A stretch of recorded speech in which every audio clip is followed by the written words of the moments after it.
afternoon, and hello to all the CC families.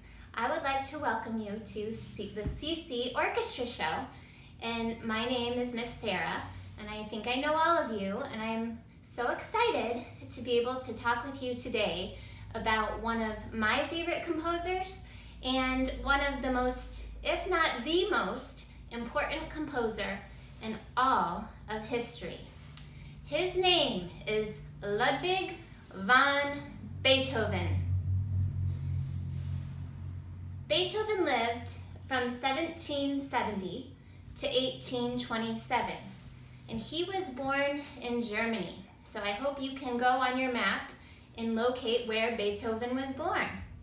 That is one of our countries for this year. He died in 1827 in Vienna, Austria. And some of you might be familiar with Vienna, Austria, if you have seen The Sound of Music. That is where that took place. Anyway, Ludwig van Beethoven is so famous for many, many reasons. First of all, he was a composer. Just to review from last week, a composer is, what is it? Someone who writes music. Beethoven composed during the classical period of music. Now the classical period, which we like to think of the classical period, was very orderly, and the composers followed rules, and the music was very predictable. It may not have been surprising if you were listening to it in that era. It was, for the most part, music from the classical period would be good dinner time music. You might think of Haydn or Mozart. There are a lot of other good classical composers, but those are some that we have studied, I think, kind of recently.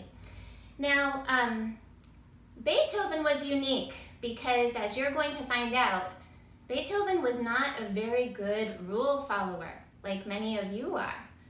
Beethoven broke a lot of rules, and for this reason, he's often called the composer who made a bridge between the classical and romantic periods of classical music.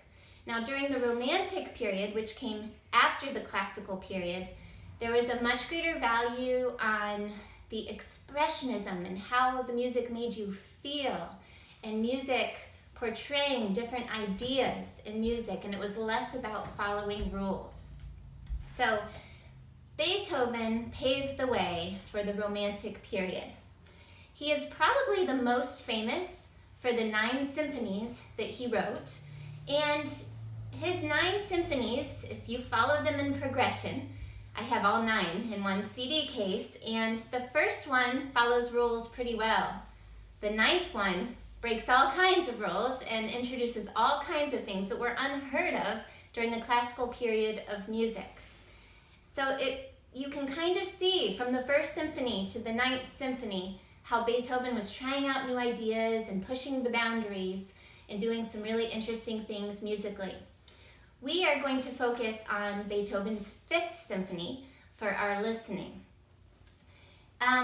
So my last point on the board up here says that perhaps Beethoven was the most famous composer ever. Everybody has heard of Beethoven.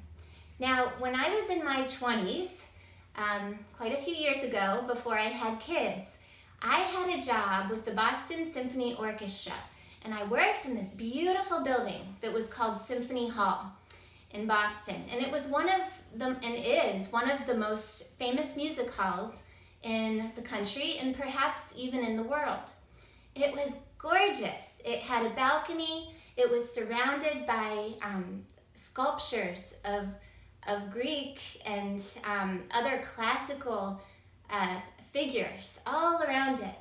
And the stage was 2 stories or more high, and there was all this ornate gold all around the stage. It was gorgeous.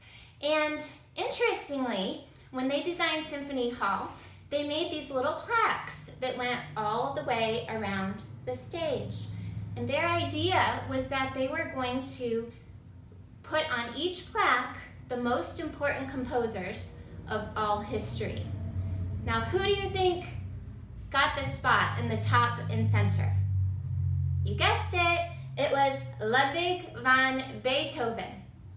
Now, unfortunately, after they inscribed his name in the plaque at Symphony Hall, they couldn't agree on any of the other composers. So to this day, Beethoven's name is the only name engraved on the plaque because he was the only person that they could agree was the best composer, or one of the best composers of all time. So I always thought that was interesting when I went to concerts there. Now, I think you're going to enjoy hearing more about